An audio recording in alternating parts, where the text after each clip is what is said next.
الحمدللہ رب العالمین والصلاة والسلام علی سید المرسلین وعلی آلہ واصحابہ اجمعین۔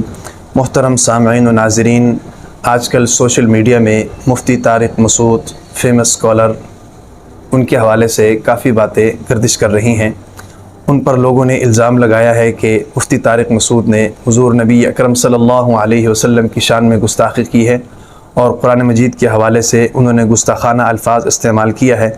اس حوالے سے دو چار باتیں آپ حضرات کے گوش گزار کرنا چاہتا ہوں۔ سب سے پہلی بات تو یہ ہے، گستاخی اور غلطی میں فرق ہوتا ہے۔ گستاخی اور غلطی میں فرق ہوتا ہے۔ گستاخی جو ہوتی ہے وہ سوچ سمجھ کر کی جاتی ہے، غلطی سوچ سمجھ کر نہیں کی جاتی۔ گستاخی جو ہے وہ ایک منصوبے کے تحت کی جاتی ہے، غلطی منصوبے کے تحت نہیں کی جاتی ہے۔ گستاخی جو ہے وہ اپنے ارادے سے کی جاتی ہے، غلطی اپنے ارادے سے نہیں کی جاتی ہے۔ سمجھ آ رہی کہ نہیں؟ اور پھر گستاخی وہ لوگ کرتے ہیں کہ جن کا بیک گراؤنڈ اور جن کا مستقبل، جن کا بیک گراؤنڈ جو ہے وہ سب کو پتہ ہوتا ہے، کس خاندان سے ہے، کس قبیلے سے ہے، کس مذہب کا ہے، کیا چاہتا ہے، بیک گراؤنڈ کیا ہے، کس طبیعت کا ہے۔ اور غلطی جو ہے وہ ہر انسان سے ہو سکتی ہے، اور مفتی طارق مسعود صاحب سے بھی غلطی ہوئی ہے، اور مفتی طارق مسعود صاحب نے اپنا وضاحتی بیان ریکارڈ کروا دیا ہے۔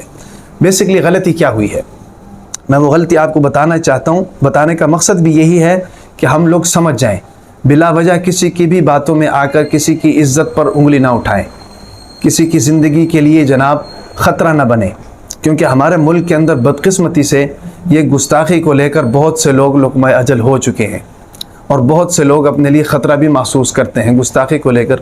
بنیادی طور پر ہمارا جو لا اینڈ آرڈر ہے وہ کمزور ہے، اس کی کمزوری کی وجہ سے عوام خود وہ اپنے ہاتھ پہ لینا چاہتی ہے، جس کے پاداش میں کئی جانیں چلی گئی ہیں، کئی لوگوں کو نقصان ہو چکا ہے۔ تو مفتی طارق مسعود صاحب دامت برکاتہم العالیہ جو ہیں بہت فیمس اسکالر ہیں، خاندانی اختلافات کے حوالے سے ان کی جو خدمات ہیں وہ کسی سے ڈھکی چھپی نہیں ہے۔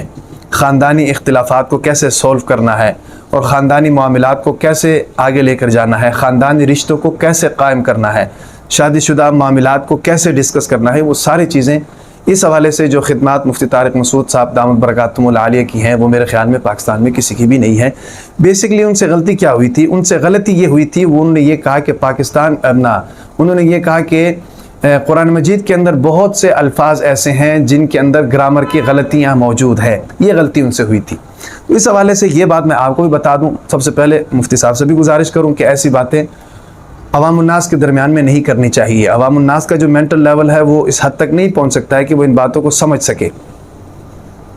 اس حوالے سے ایک بات میں آپ حضرات کے گوش گزار کر دوں کہ قرآن مجید کے رسم الخط کا جہاں تک معاملہ ہے، قرآن مجید کا رسم الخط جو ہے نا جی، یہ متواتر ہے اور یہ غیر قیاسی ہے۔ اس پر آپ گرامر کو اس کے مقابلے میں نہیں رکھ سکتے ہیں، گرامر کو اس کے مقابلے میں نہیں رکھ سکتے ہیں۔ مثال کے طور پر آپ کا گرامر قیاسی اعتبار سے آپ کی کوئی اور رہنمائی کر رہا ہے، لیکن قرآن مجید میں وہی لفظ کسی اور طریقے سے لکھا گیا ہے تو قرآن مجید کے اس لفظ کو فوقیت ملے گی۔ آپ کی جو گرامر ہے وہ ردی کے ٹوکرے میں جائے گی، اور گرامر خود قرآن مجید کی تابع ہے، یہ بات ذہن میں رکھیں۔ گرامر جو ہے وہ خود قرآن مجید کی تابع ہے۔ مثال کے طور پر جیسے اقرأ بسم ربک الذی خلق، اقرأ بسم ربک الذی خلق، یہاں پر دیکھو با لکھا ہوا ہے، الف لکھا ہوا ہے، سین لکھا ہوا ہے، میم لکھا ہوا ہے، بیسکلی اسم لکھا ہوا ہے، اسم لکھا ہوا ہے، الف موجود ہے، یہ قیاس کے مطابق ہے۔ لیکن یہی لفظ بسم اللہ کے اندر جب آئیں گے تو ہم اس کا الف گر جائے گا، یہ خلاف قیاس ہے، یہ خلاف قیاس ہے۔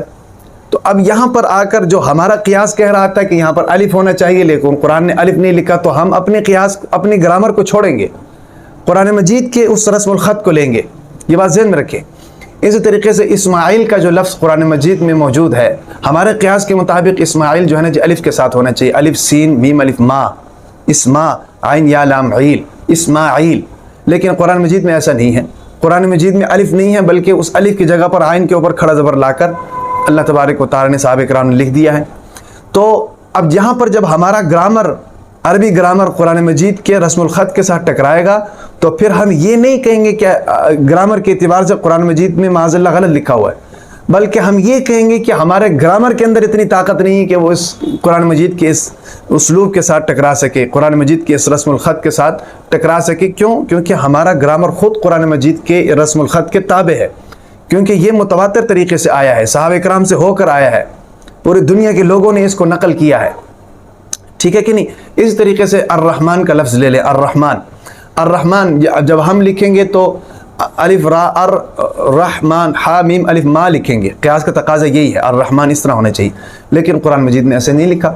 قرآن مجید میں میم کے بعد الف کو حذف کر دیا گیا ہے اور اس الف کی جگہ پر کھڑا زبر لا کر صحابہ کرام نے لکھ دیا ہے۔ تو اب جب ہم یہاں پر آئیں گے تو ہمارا قیاس تو کچھ اور کہہ رہا ہے، ہماری گرامر کچھ اور کہہ رہی ہے، لیکن قرآن مجید کا رسم الخط کچھ اور کہہ رہا ہے۔ تو اس صورت میں ہم اپنے گرامر کو نہیں لیں گے، قرآن مجید کے اس رسم الخط کو لیں گے کہ قرآن مجید کیا کہہ رہا ہے، کیونکہ یہ بنیاد اور یہی منبع ہے، سمجھ آ رہی کہ نہیں؟ اور قرآن مجید ہر اعتبار سے امت کے لیے راہ ہدایت ہے، ہر اعتبار سے۔ ہمارے سمجھنے کے اندر کمزوری ہے، ہو سکتا ہے گرامر کے اندر کوئی تعارض ہی نہ ہو، ہم سمجھنے میں کمزور ہیں، ہم سمجھنے میں قاصر ہیں۔ تو یہ بیسکلی جو ہے مفتی طارق مسعود صاحب سے ایک غلطی ہوئی تھی، اور اس غلطی پر مفتی طارق مسعود صاحب نے قوم سے معافی بھی مانگی ہے۔ یہ بات بھی ذہن میں رکھیں، دیکھیں گستاخی کے بعد کوئی معافی نہیں مانگتا ہے، غلطی کے بعد ہمیشہ معافی مانگی جاتی ہے۔ اور پھر مفتی طارق مسعود صاحب کی گرفت کرنے والے سب سے پہلے علماء دیوبند ہیں۔ یہی علماء دیوبند کی شان ہے، یا یہی علماء دیوبند کی امتیازی حیثیت ہے، اگر کوئی غلطی کرے چاہے اپنا بھی ہو اس کی گرفت کرتے ہیں، اگر کوئی غلطی کرے چاہے اپنا بھی ہو اس کی گرفت کرتے ہیں، اور جو غلطی کرتا ہے وہ بھی پھر معذرت کرتا ہے۔ یہی علماء دیوبند کی شان ہے، یاد رکھیں۔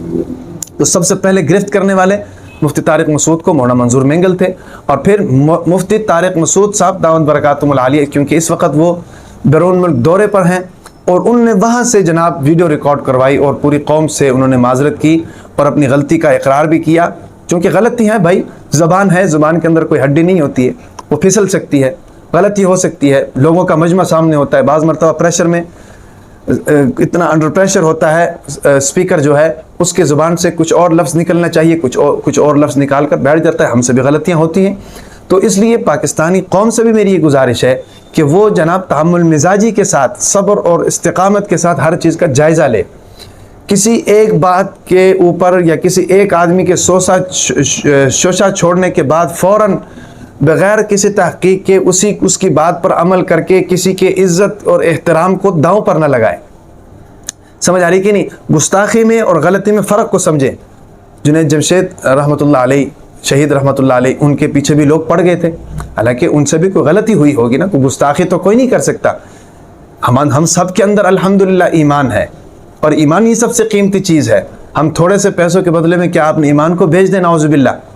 تو گستاخی جو ہے نا جی، وہ اور چیز ہوتی ہے، غلطی جو ہے وہ اور چیز ہوتی ہے۔ بعض مرتبہ زبان سے غلط الفاظ نکل جاتے ہیں، لیکن اس کا مداوع یہ ہے کہ جس سے غلطی ہوئی ہے اس کو چاہیے کہ وہ اس سے اپولوجائز کرے، اس سے معذرت کرے، ندامت کا اظہار کرے، جیسے کہ مفتی طارق مسعود نے ریکارڈنگ کروائی باقاعدہ طور پر، اور ان کو اپنی غلطی کا احساس ہوا، انہوں نے دیکھا جلد بازی میں غلطی ہو گئی تھی، انہوں نے پوری قوم سے جو ہے معافی مانگی ہے، اپنے اس کام پر ندامت کا بھی اظہار کیا ہے۔ جب ایک آدمی سے غلطی ہوئی اور اس نے معافی مانگ لی تو پھر میرے خیال میں اس کے پیچھے پڑنے کی ضرورت نہیں ہے، لہٰذا ہمیں خود سمجھنے کی ضرورت ہے۔ ہم سمجھیں کہ گستاخی کسے کہیں گے اور غلطی کسے کہیں گے۔ اللہ تبارک و تعالیٰ سے دعا ہے کہ اللہ تبارک و تعالیٰ ان تمام باتوں کو سمجھنے اور ان پر عمل کرنے کی توفیق عطا فرمائے۔